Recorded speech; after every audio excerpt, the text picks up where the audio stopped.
Gabriel García Márquez. La hojarasca. Capítulo 3.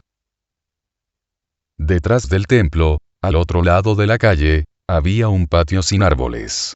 Eso era a fines del siglo pasado, cuando llegamos a Macondo y aún no se había iniciado la construcción del templo. Eran terrones pelados, secos, donde jugaban los niños al salir de la escuela. Después, cuando se inició la construcción del templo, clavaron 4 horcones a un lado del patio, y se vio que el espacio cercado era bueno para hacer un cuarto. Y lo hicieron. Y guardaron en él los materiales del templo en construcción. Cuando se puso término a los trabajos del templo, alguien acabó de embarrar las paredes del cuartito, y abrió una puerta en la pared posterior, sobre el patiecito pelado y pedregoso donde no crecía ni una barba de pita. Un año después el cuartito estaba construido como para ser habitado por 2 personas. Adentro se sentía un olor a cal viva. Era ese, el único olor agradable que se había sentido en mucho tiempo dentro de ese espacio, y el único grato que se sentiría jamás. Después de que blanquearon las paredes, la misma mano que había puesto fin a la construcción, corrió la tranca en la puerta de dentro, y le echó candado a la de la calle. El cuarto no tenía dueño. Nadie se preocupó por hacer efectivos sus derechos, ni sobre el terreno ni sobre los materiales de construcción. Cuando llegó el primer párroco, se alojó donde una de las familias acomodadas de Macondo. Luego fue trasladado a otra parroquia. Pero en esos días, y posiblemente antes de que se fuera el primer párroco, una mujer con un niño de pecho había ocupado el cuartito, sin que nadie supiera cuándo llegó a él, ni dónde, ni cómo hizo para abrir la puerta. Había en un rincón, una tinaja negra y verde de musgo, y un jarro colgado de un clavo. Pero ya no quedaba cal en las paredes. En el patio, sobre las piedras, se había formado una costra de tierra endurecida por la lluvia. La mujer construyó una enramada para protegerse del sol. Y como no tenía recursos para ponerle techo de palma, teja, o zinc, sembró una mata de parra junto a la enramada, y colgó un atadillo de sábila y un pan en la puerta de la calle, para preservarse contra los maleficios. Cuando se anunció la llegada del nuevo párroco, en 1903, la mujer seguía viviendo en el cuarto con el niño. Media población salió al camino real, a esperar la llegada del sacerdote. La banda rural estuvo tocando piezas sentimentales hasta cuando vino un muchacho, jadeante, reventando, a decir que la mulla del párroco estaba en la última vuelta del camino. Entonces, los músicos cambiaron de posición, e iniciaron una marcha. El encargado del discurso de bienvenida, subió al parapeto improvisado, y aguardó a que apareciera el párroco para iniciar el saludo. Pero un momento después, se suspendió la pieza marcial, el orador descendió de la mesa, y la multitud, atónita, vio pasar un forastero, montado en una muía, en cuyas ancas, viajaba el baúl más grande que se había visto jamás en Macondo. El hombre, pasó de largo hacia el pueblo, sin mirar a nadie. Aunque el párroco se hubiera vestido de civil para hacer el viaje, a nadie habría podido ocurrírsele, que aquel viajero broncíneo, con polainas de militar, era un sacerdote vestido de civil. Y no lo era en realidad, porque a esa misma hora, por el atajo, al otro lado del pueblo, vieron entrar un sacerdote extraño, pasmosamente flaco, de rostro seco y estirado, a horcajadas en una muía, la sotana levantada hasta las rodillas, y protegido del sol por un paraguas descolorido y maltrecho. El párroco preguntó en las inmediaciones del templo, en donde quedaba la casa cural, y debió de preguntárselo a alguien, que no tenía la menor idea de nada, porque le fue respondido: «Es el cuartito que está detrás de la iglesia, padre». La mujer había salido, pero el niño jugaba adentro, detrás de la puerta entreabierta. El sacerdote descabalgó, rodó hasta el cuarto una maleta hinchada, medio abierta y sin cerraduras, asegurada apenas por un cinturón de cuero, distinto al de la propia maleta, y después de haber examinado el cuartito hizo entrar la muía, y la amarró en el patio, a la sombra de los sarmientos. Luego, abrió la maleta, extrajo una hamaca que debía tener la misma edad, y el mismo uso del paraguas, la colgó diagonalmente en el cuarto, de horcón a horcón, se quitó las botas y trató de dormir, sin preocuparse del niño que lo miraba con los redondos ojos espantados. Cuando la mujer regresó, debió sentirse desconcertada, ante la extraña presencia del sacerdote, cuyo rostro era tan inexpresivo que en nada se diferenciaba de una calavera de vaca. La mujer, debió atravesar en puntillas la habitación. Debió de rodar el catre plegadizo hasta la puerta, y hacer un atado con su ropa y los trapos del niño, y salir de la habitación, confundida, sin preocuparse siquiera de la tinaja y el jarro, porque una hora después, cuando la comitiva recorrió el pueblo en sentido inverso, precedida por la banda que tocaba el aire marcial, entre un montón de rapaces fugados de la escuela, encontraron al párroco, solo en el cuartito, tirado a la bartola en la hamaca, la sotana desabrochada, y sin zapatos. Alguien debió llevar la noticia al Camino Real, pero a nadie se le ocurrió preguntar, ¿qué hacía el párroco en aquel cuarto? Debieron pensar que tenía algún parentesco con la mujer, así como ésta, debió de abandonar el cuartito porque creyó que el párroco tenía orden de ocuparlo, o era de propiedad de la iglesia, o simplemente por temor de que se le preguntara por qué había vivido más de 2 años en un cuarto que no le pertenecía, sin pagar alquiler, y sin autorización de persona alguna. Tampoco se le ocurrió a la comitiva pedir explicaciones, ni en ese momento ni en ninguno de los posteriores, porque el párroco no aceptó los discursos, colocó los presentes en el suelo, y se limitó a saludar a hombres y mujeres con frialdad, a la carrera, pues, según dijo, no había pegado el ojo en toda la noche. La comitiva se disolvió, ante aquel frío recibimiento, del sacerdote más extraño que habían visto nunca. Se observaba, que el rostro parecía una calavera de vaca, que tenía el cabello gris, cortado al rape, y que no tenía labios, sino una abertura horizontal, que no parecía estar en el lugar de la boca desde el nacimiento, sino hecha posteriormente, de una cuchillada sorpresiva y única. Pero esa misma tarde se le encontró parecido con alguien. Y antes del amanecer todos sabían de quién era. Recordaron haberle visto, con la honda y la piedra, desnudo, pero con zapatos y sombrero, en los tiempos en que Macondo era un humilde caserío de refugiados. Los veteranos recordaron sus actuaciones en la Guerra Civil del 85. Recordaron que había sido coronel a los 17 años y que era intrépido, terco y antigobiernista.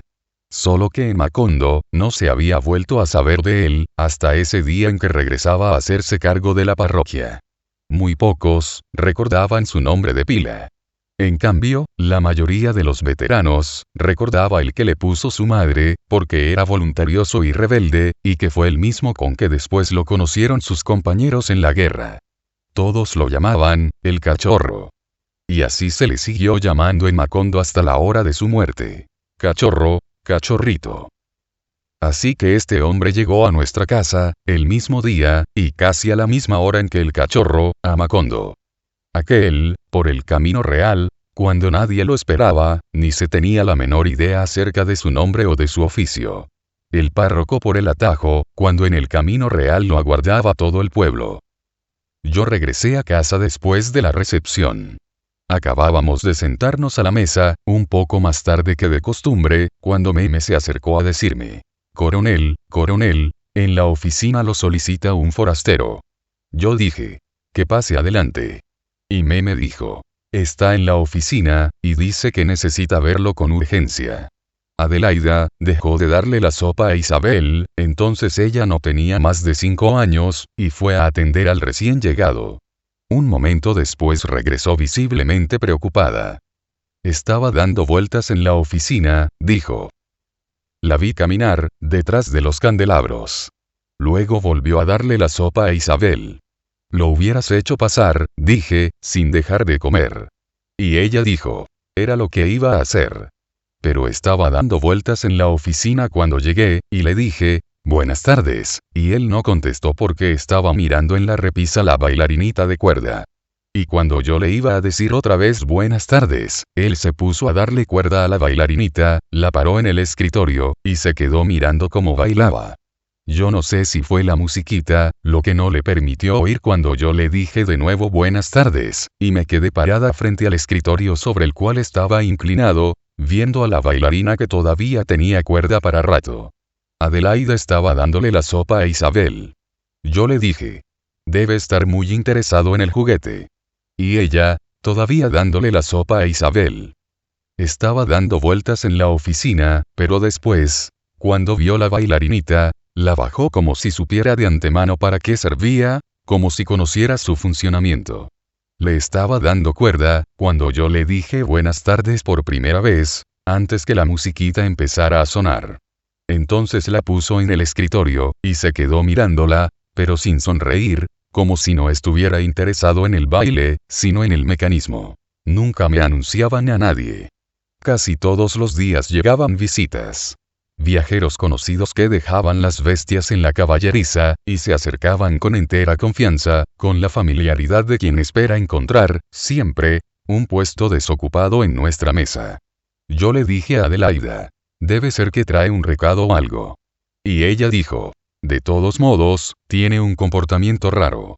Él, mirando a la bailarinita hasta que se le acaba la cuerda, y mientras tanto yo, parada frente al escritorio, sin saber qué decirle, porque sabía que no iba a contestarme mientras la musiquita estuviera sonando. Después, cuando la bailarinita dio el saltito que da siempre cuando se le acaba la cuerda, todavía, él se quedó mirándola con curiosidad, inclinado sobre el escritorio pero sin sentarse. Entonces me miró, y yo me di cuenta de que sabía que yo estaba en la oficina, pero que no se había ocupado de mí porque quería saber cuánto tiempo estaría bailando la bailarinita. Pero entonces, yo no le volví a decir buenas tardes, sino que le sonreí cuando me miró, porque vi que tiene los ojos enormes, con las pepas amarillas, y que miran de una vez todo el cuerpo.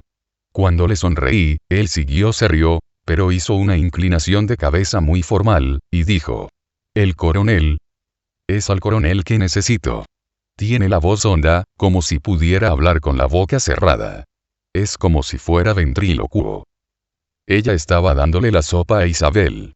Yo seguí almorzando, porque creí que solo se trataba de un recado. Porque no sabía que esa tarde, estaban comenzando las cosas que hoy concluyen. Adelaida, siguió dándole la sopa a Isabel y dijo. Al principio estaba dando vueltas en la oficina. Entonces comprendí que el forastero, la había impresionado de una manera poco común, y que tenía un interés especial en que lo atendiera. Sin embargo, seguí almorzando, mientras ella le daba la sopa a Isabel y hablaba. Dijo. Después, cuando dijo que quería ver al coronel, fue que le dije, tenga la bondad de pasar al comedor, y él se estiró donde estaba, con la bailarina en la mano. Entonces, levantó la cabeza y se puso rígido y firme, como un soldado, me parece, porque tiene botas altas y un vestido de género ordinario con la camisa abotonada hasta el cuello. Yo no sabía qué decirle, cuando no contestó nada y se quedó quieto, con el juguete en la mano, como si estuviera esperando que yo saliera de la oficina para darle cuerda otra vez. Fue de pronto, cuando se me pareció a alguien, cuando me di cuenta de que es un militar. Yo le dije. Entonces tú crees que es algo grave. La miré por encima de los candelabros. Ella no me miraba.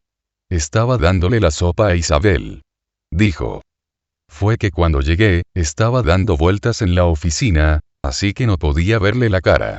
Pero después, cuando se quedó parado en el fondo, tenía la cabeza tan levantada, y los ojos tan fijos, que me parece que es un militar y le dije. ¿Usted quiere ver al coronel, en privado? ¿No es eso?